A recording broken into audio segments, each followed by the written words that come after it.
చాలామంది పులిపెరు తీయడానికి అగరబత్తి కాల్చుతారు కదండి. అలానే గుర్రపు వెంట్రుకతో తీస్తారు. ఇది కరెక్ట్ పద్ధతా? దీంతో ఏమైనా ప్రమాదం ఉందా? సో ఈ పులిపెర్లు వచ్చినప్పుడు పాతకాలంలో ఇట్లానే దాన్ని ఇట్స్ బినైన్ గ్రోత్ అని అందరికీ తెలుసు. దీన్ని కాల్చిన ఏం కాదనుకుంటారు, అగరబత్తితో కాలుస్తారు.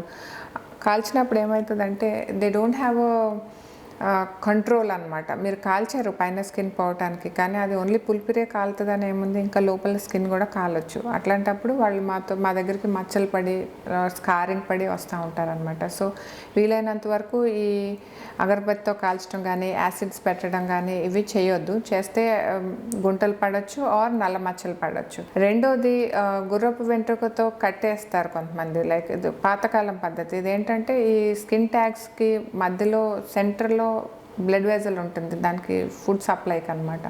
సో దీన్ని గట్టిగా టై చేస్తే ఏమవుతుందంటే బ్లడ్ సప్లై తగ్గిపోయి స్లోగా అది శ్రివిల్ అయిపోయి ఊడిపోయి పడిపోతుంది అనమాట. ఇది ఒక టైప్ ఆఫ్ ఓల్డ్ పద్ధతి.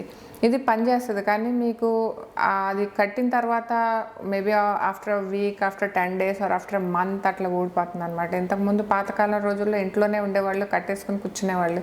ఇప్పుడు మీరు అది కట్టుకుని ఆఫీసులకు వెళ్ళటం, బయటకు వెళ్ళటం ఇవన్నీ ఇబ్బంది అయిన పని. బట్ అది సైంటిఫిక్ అన్ను, but there is a scientific background for that. Blood supply ఆపేస్తే ఆటోమేటిక్గా స్కిన్ డెడ్ అయిపోయి ఊడిపోతుందని. బట్ ఏదైనా కానీ time consuming and it may leave a mark. So మీరు మార్క్ రాకుండా, ఇప్పుడు స్కిన్ ట్యాగ్స్ అన్నది నేను చెప్పినట్టు ఓన్లీ కాస్మెటిక్ ప్రాబ్లం. అది మీరు అది తీసిన తర్వాత కాస్మెటిక్గా ఇంకా ఎలిగెంట్గా ఉండాలి, కానీ అంతకంటే బ్యాడ్ పొజిషన్లో ఉన్నప్పుడు దాన్ని తీసి ప్రయోజనం లేదు కదా. సో అందుకని మీరు తీయించుకున్నప్పుడు మచ్చ లేకుండా ఉండాలి అనుకుంటే సైంటిఫిక్ పద్ధతిలో లేజర్ కానీ కాటరీ కానీ చేయించుకోవటం ఎప్పుడూ మంచిది. పొడి చర్మం ఉన్నవారు ఈ శీతాకాలంలో ఎలాంటి జాగ్రత్తలు తీసుకోవాలండి? పొడి చర్మం అంటే డ్రై స్కిన్ ఆర్ జిరోసిస్ అంటాం సైంటిఫిక్ టర్మ్లో. సో డ్రై స్కిన్ ఉన్న వాళ్ళకి ఏమవుతుందంటే నార్మల్గానే వాళ్ళకి సపోర్ట్ ఆయిల్స్ తక్కువ ఉంటాయి, స్కిన్ డ్రైగా ఉంటుంది, స్వెట్ వచ్చే టెండెన్సీ కూడా తక్కువ ఉంటుంది. ఈ వింటర్ వచ్చేసరికి ఏమవుతుందంటే బయట టెంపరేచర్స్ తక్కువ ఉంటాయి, అట్లానే అట్మాస్ఫియర్లో తేమ తక్కువ ఉంటుంది, హ్యూమిడిటీ తక్కువ ఉంటుంది. సో ఇట్లా ఉన్నప్పుడు ఏమవుతుందంటే మన బాడీలో ఉన్న మాయిశ్చర్ కూడా by evaporation it goes in to the atmosphere అనమాట. అందువలన మన స్కిన్ ఇంకా ఎక్కువ డ్రై అవుతున్నట్టు ఫీల్ అవుతాం. సో ఇట్లా డ్రై స్కిన్ ఉన్న వాళ్ళు శీతాకాలం రాగానే కొంచెం ఆయిల్ మసాజ్ చేసుకోవటం, సో దట్ ఇవాపరేట్ అవ్వకుండా, like water moisture whatever is there in the skin evaporate అవ్వకుండా ఉండటానికి oil massage at least weekly 1 or 2 చేసుకోవాలి. Any oil like olive oil, బాదం ఆయిల్ ఇట్లాంటిది ఏదైనా యూస్ చేయొచ్చు. తర్వాత స్నానం అవ్వగానే లైక్ ప్యాడ్ డ్రై చేయాలి, కొంచెం లైట్గా టవల్తో అద్దుకుని. ఇంకా స్కిన్లో కొంచెం మాయిశ్చర్ ఉండగానే గుడ్ మాయిశ్చరైజింగ్ బాడీ లోషన్స్. బాగా డ్రై స్కిన్ ఉన్న వాళ్ళు సెరమైడ్స్ వాడాలి, లేదంటే glycerin or any regular moisturisers which is available in the market you can use. But కొంచెం తడిగా ఉండగానే వాడితే మంచిది. అట్లానే ఫుడ్లో కూడా ఎక్కువ వాటర్ తీసుకోవటం, at least 3 to 4 liters of water everyday తీసుకోవటం. తర్వాత omega-3 ఫ్యాటీ యాసిడ్స్ ఎక్కువ ఉన్న ఫుడ్ లైక్ ఫిష్ కానీ any sea food or almonds, కాజూస్, ఇట్లా డ్రై ఫ్రూట్స్, నట్స్ ఇట్లాంటివి తీసుకుంటా ఉంటే కొంతవరకు మీరు డ్రైనెస్ రాకుండా ప్రివెంట్ చేయొచ్చు. డయాబెటీస్ ఉండే వారిలో పులిపిర్లు ఎక్కువ వస్తూ ఉంటాయి అంటారు కదండి, ఇది నిజమా? ఎందుకు వస్తూ ఉంటాయి? పులిపిర్లు అన్నవి స్కిన్ గ్రోత్స్ అనమాట. లైక్ జెనెటిక్ టెండెన్సీ ఉన్న వాళ్ళకి, కొంతమందికి ఫ్యామిలీ టెండెన్సీ ఉంటుంది, వాళ్ళలో నెక్ చుట్టూత ఫేస్ మీద పులిపిర్లు లైక్ స్కిన్ ట్యాగ్స్ అంటాం అవి కానీ, ఆర్ డిపిఎన్ అంటే డర్మటోసిస్ పాపులోజా నైగ్రా, అవి చిన్న చిన్న పుట్టు మచ్చ లాంటి గ్రోత్స్ వస్తాయి. అవి కామన్గా ఫ్యామిలీస్లో ఉంటాయి. ఏజ్ అయ్యే కొద్ది లైక్ 35-40 years తర్వాత ఎక్కువ అవుతుంది అనమాట. బట్ కొంతమందికి మెటబాలిక్ ప్రాబ్లమ్స్ ఉన్నవాళ్ళు, అంటే కామన్గా హైపోథైరాయిడిజం ఉన్నవాళ్ళు, డయాబెటీస్ ఉన్నవాళ్ళు, or sudden weight gain, obesity or ప్రెగ్నెన్సీస్లో వెయిట్ గెయిన్ అయినప్పుడు ఈ పులిపిర్లు ఎక్కువగా వస్తాయి అనమాట. మెటబాలిక్ సిండ్రోమ్ వల్ల వస్తాయి. సో డయాబెటీస్ కూడా దానిలో ఒక రీజన్. అండ్ పులిపిర్ల వల్ల మీకు హెల్త్ ఇష్యూస్ ఏమి ఉండవు. చూడటానికి లైక్ కాస్మెటిక్గా బాగోలేదన్న ఒక్క ఇష్యూ వల్ల మీరు ట్రీట్మెంట్ చేయించుకోవాలి, కానీ అదర్వైజ్ దానికి ట్రీట్మెంట్ అవసరం లేదు. మీకు పులిపిర్లు ట్రీట్మెంట్ చేయించుకోవాలంటే ఐదర్ CO2 లేజర్ కానీ, రేడియో ఫ్రీక్వెన్సీ ఆర్ ఎలక్ట్రోకాటరీతో తొలగిస్తాం. యవ్వనంలో ముఖంపై ఇంకా వీపుపై పింపుల్స్ వస్తూ ఉంటాయి కదా ఎక్కువగా, ఎందుకు వస్తూ ఉంటాయి అంటారు? దాని పరిష్కారాలు ఏంటి? యూజువల్గా ఏజ్ లైక్ మెచ్యూరిటీ వచ్చినప్పుడు మెన్లో కానీ విమెన్లో కానీ హార్మోన్స్ చేంజెస్ వస్తాయి. యూజువల్గా imbalance in the female hormones or more increase in the male hormones causes more pimples అనమాట. ఇట్లా కాకుండా అమ్మాయిల్లో అబ్బాయిల్లో కూడా జనరల్గా టీనేజ్ రాగానే పింపుల్స్ రావటం చూస్తాము. అప్పటి వరకు నార్మల్గా ఉన్న హార్మోన్స్ పెరగటం స్టార్ట్ అవుతుంది. సో మనకి సెబేషియస్ గ్లాండ్స్ అంటే oil glands what we commonly called, అవి ఎక్కువగా ఫేస్ మీద ఉంటుంది, బ్యాక్ పైన ఉంటుంది, అప్పర్ చెస్ట్ పైన ఉంటుంది అనమాట. సో సివియారిటీ ఆఫ్ ద పింపుల్స్ని బట్టి ఈ ఏరియాస్లో మనకు పింపుల్స్ వస్తాయి. మైల్డ్గా ఉన్న వాళ్ళకి ఓన్లీ ఫేస్ మీద రావచ్చు. ఎక్కువ severe family tendency, genetic tendency ఉన్న వాళ్ళకి అదర్ ఏరియాస్ ఆఫ్ ద బాడీలో కూడా వచ్చే టెండెన్సీ ఉంటుంది. వీళ్ళకి యూజువల్గా ఫ్యామిలీ బ్యాక్గ్రౌండ్ ఉంటుంది. వాళ్ళ పేరెంట్స్ కానీ somebody in the family might be having a very oily skin.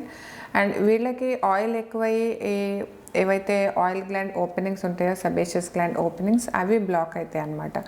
అట్లానే డెడ్ స్కిన్ మెటీరియల్, ఆయిల్ అంతా బ్లాక్ అయ్యేసరికి ఇట్ ఫార్మ్స్ ఎ కామిడోన్, అంటే మనం కామన్గా బ్లాక్ హెడ్, వైట్ హెడ్ అంటాం కదా, అట్లాంటివి. దానిపైన బ్యాక్టీరియల్ ఇన్ఫెక్షన్ వచ్చినప్పుడు పస్ట్యూల్స్ ఫామ్ అవుతాయి. అండ్ సివియర్ యాక్ని లైక్ గ్రేడ్ 4 యాక్ని అంటే సిస్టిక్ పింపుల్స్ అనమాట. పెద్దగా సిస్ట్ లాగా ఫామ్ అయ్యేవి గ్రేడ్ 4 యాక్ని. ఇట్లాంటి సివియర్ యాక్ని వచ్చిన వాళ్ళకి గుంటలు పడి, హోల్స్ పడి యాక్ని స్కార్స్ వచ్చే టెండెన్సీ కూడా ఉంటుంది. సో దీన్ని మనం ప్రివెంట్ చేయాలంటే లైక్ యాక్చువల్గా ఆయిలీ గ్లాండ్స్ ఉన్న వాళ్ళకి ముందుగానే మీరు ఎక్కువ oil control face washes like salicylic acid, glycolic acids or we commonly call it AHA, BHA face washes use చేయాలి. ఇంకా ఎక్కువ ఆయిలీగా ఉన్న వాళ్ళు benzoyl peroxide face washes use చేయాల్సి వస్తుంది. అండ్ మైల్డ్ పింపుల్స్ ఉన్న వాళ్ళకి టాపికల్ క్రీమ్స్ లైక్ రెటినాయిడ్స్ కానీ, క్లిండమైసిన్ ఆర్ బెంజాయిల్ పెరాక్సైడ్ ఇలాంటి క్రీమ్స్ నైట్ పడుకునేటప్పుడు పెట్టుకుంటే సరిపోతుంది. ఆర్ కొంచెం పస్ట్యూల్స్ అట్లా ఉన్న వాళ్ళకి లైక్ గ్రేడ్ 3 యాక్ని అట్లా ఉన్న వాళ్ళకి యాంటీబయాటిక్స్ ఇస్తాం అనమాట, oral antibiotics. Depending on the severity can give 15 days నుంచి 2-3 months వరకు కూడా యాంటీబయాటిక్స్ ఇవ్వాల్సి వస్తుంది ఈ పింపుల్స్ ఉన్న వాళ్ళకి. వీటితో తగ్గట్లేదు ఆర్ మళ్ళీ వస్తుందంటే వీళ్ళకి ఇంకేదైనా ప్రాబ్లం ఉందా కూడా చెక్ చేసుకోవాలి. ఒక్కొక్కసారి ఎండోక్రైన్ అబ్నార్మాలిటీస్ లైక్ మోస్ట్ కామన్గా మనం చూసేది PCOD అంటాం, అంటే పాలిసిస్టిక్ ఓవరీ డిసీజ్. ఇది చాలామంది అమ్మాయిలు ఈ మధ్యలో చూస్తున్నాము. ఇట్లా పాలిసిస్టిక్ ఓవరీ డిసీజ్ ఉందా, లేకపోతే ఏమన్నా డ్రగ్స్ వాడుతున్నారా, medicines like anti tuberculous drugs కానీ, స్టెరాయిడ్స్ కానీ యూస్ చేసేవాళ్ళు, అదర్ ఫెనటాయిన్ అట్లా యాంటీ కన్వల్సివ్ డ్రగ్స్ ఇట్లాంటివి వాడే వాళ్ళలో కూడా పింపుల్స్ ఎక్కువగా వస్తూ ఉంటాయి. సో కంట్రోల్ అవ్వకుండా పింపుల్స్ ఉన్నప్పుడు ఇట్లా ఎండోక్రైన్ ప్రాబ్లమ్స్ ఏమైనా ఉన్నాయా, ఏమైనా డ్రగ్ ఇంటేక్ హిస్టరీ ఉందా, ఆర్ ఈ మధ్య చాలామంది ఫెయిర్నెస్ క్రీమ్స్ అనుకుని steroid creams over the counter తీసుకుని వాడటం చాలా ఎక్కువైంది. ఇట్లా స్టెరాయిడ్ క్రీమ్స్ ఎక్కువ వాడితే దానివల్ల కూడా సెబేషియస్ గ్లాండ్స్ యాక్టివ్ అయ్యి సివియర్ పింపుల్స్ వచ్చే టెండెన్సీ ఉందన్నమాట. సో ఇట్లాంటి హిస్టరీ తీసుకుని మనకు అన్కంట్రోల్డ్ యాక్ని ఉన్నప్పుడు ఇవేమన్నా ఉంటే ముందు ఈ బేస్ కాజ్ని ట్రీట్ చేసుకోవాలి. తర్వాత we'll start a medicine called isotretinoin అనమాట. It's nothing but a vitamin A derivative. Severe uncontrolled acne ఉన్నప్పుడు ఈ మెడిసిన్ యూజువల్గా 6 to 8 months ఇస్తాం, depending on the age and then their body wait.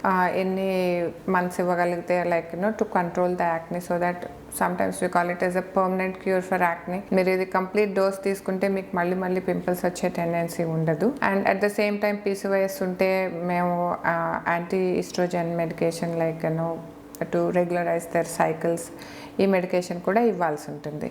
And ఇవి తగ్గిన తర్వాత చాలా మందిలో మేము చూసేది ఏంటంటే పింపుల్స్ తగ్గాక కూడా మచ్చలు పడుతూ ఉంటాయి, స్కార్స్ వస్తూ ఉంటాయి. అట్లా నల్ల మచ్చలు పడితే వాళ్ళకి డీపిగ్మెంటింగ్ క్రీమ్స్ ఇస్తాము. At the same time chemical peels or laser toning to control the acne, oil activity తగ్గించడానికి కానీ, పిగ్మెంటేషన్ తగ్గడానికి కానీ ఈ ట్రీట్మెంట్స్ చేయించుకోవచ్చు. అట్లానే ఒకవేళ గుంటలు స్కార్స్ పడితే వీడు fractional lasers, carbon dioxide lasers కానీ, మైక్రోనీడిల్ RF ఆర్ ఫ్రాక్సర్ అని నాన్ ఎబలేటివ్ ఎర్బియం యాగ్ లేజర్స్ చేస్తాము. డిపెండింగ్ ఆన్ ఎంత సివియర్గా మీకు పింపుల్స్ ఉన్నాయి, పింపుల్స్ తగ్గిన తర్వాత మీ స్కిన్ ఎట్లా రియాక్ట్ అవుతుంది, దీన్ని బట్టి will design your treatment protocol అనమాట. చుండ్రు అంటే డాండ్రఫ్ తగ్గడానికి చాలామంది నిమ్మకాయ బద్ద తలకు రాస్తూ ఉంటారు కదండి, నిజంగానే చుండ్రు తగ్గుతుందా దానివల్ల? సో చుండ్రు అన్నది dandruff as you commonly said, అది ఎందుకు వస్తుందో ముందు తెలుసుకుంటే మనకు అప్పుడు నిమ్మకాయ పనిచేస్తో లేదో తెలుస్తుంది. సో చుండ్రు ఎందుకు వస్తుందంటే మనకు సెబేషియస్ గ్లాండ్స్ నుంచి ఎక్కువ ఆయిల్ వచ్చే వాళ్ళకి వస్తుంది. ఆయిల్ ఎక్కువ ఉండి సెబేషియస్ సీబమ్ అంటాం, సీబమ్ సెక్రేషన్ ఎక్కువ ఉన్నప్పుడు మన బాడీ మీద ఒక ప్రొటెక్టివ్ ఫంగస్ ఉంటుంది. We all are covered with fungus and bacteria which protects us. Malassezia furfur అంటారు. ఆ ఫంగస్ ఆయిల్ మీద పెరుగుతుంది అనమాట. సో ఆయిలీ సెక్రేషన్ ఎక్కువ ఉండి ఆయిలీ స్కాల్ప్ ఉన్న వాళ్ళకి ఈ ఫంగస్ గ్రోత్ ఎక్కువ ఉంటుంది ఉంటుంది కాబట్టి దానివల్ల మనకి డాండ్రఫ్ వస్తుంది అనమాట. సో మనం డాండ్రఫ్ ట్రీట్ చేసేటప్పుడు రెండు చూసుకోవాలి. ఒకటి ఆయిల్ సెక్రేషన్ తగ్గాలి, రెండు ఫంగల్ ఎలిమెంట్స్ పెరగకుండా ఉండాలి. ఓకే, సో నిమ్మకాయలో ఏముంటుందంటే సిట్రిక్ యాసిడ్ ఉంటుంది. It is a form of vitamin C which very low pH like acid లెవెల్లో. And then it contains iron ఉంటుంది, కొన్ని బి కాంప్లెక్స్ ఉంటుంది, and it have a lot of antioxidants అనమాట. So citric acid ఏం చేస్తుందంటే it reduces the pH. So నార్మల్గా మన skin కానీ స్కాల్ప్ కానీ ఎసిడిక్ pHలో ఉంటుంది. వెన్ ఆయిల్ వచ్చినప్పుడు బేసిక్ pHకి వెళ్తుంది. So it starts growing the fungus. So pH తగ్గిస్తుంది, at the same time oil secretion తగ్గిస్తుంది సిట్రిక్ యాసిడ్. అండ్ దానిలో ఉన్న యాంటీఆక్సిడెంట్స్ గురించి ఇన్ఫ్లమేషన్ తగ్గుతుంది. మనకి డాండ్రఫ్ ఎక్కువైనప్పుడు రెడ్నెస్ వచ్చి ఇచ్చింగ్ వస్తుంది కదా. సో సిట్రిక్ యాసిడ్లో అండ్ లెమన్లో ఉన్న other antioxidants will reduce that inflammation అనమాట. So all together it will calm down your scalp. Oil తగ్గుతుంది, బ్యాక్టీరియా ఫంగస్ తగ్గుతుంది, at the same time inflammation తగ్గుతుంది. సో నేనేం రికమెండ్ చేస్తానంటే you can use lemon as a home remedy to control your dandruff and maintain it. చాలా severe dandruff ఉన్నప్పుడు మీరు only lemon వాడితే మీకు dandruff తగ్గకపోవచ్చు.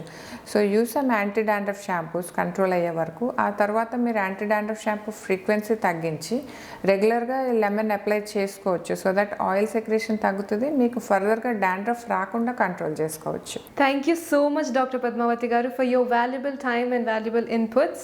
I hope our audience have learnt everything. It's my pleasure. Thank you. Please like, share and subscribe to KSM Pictures.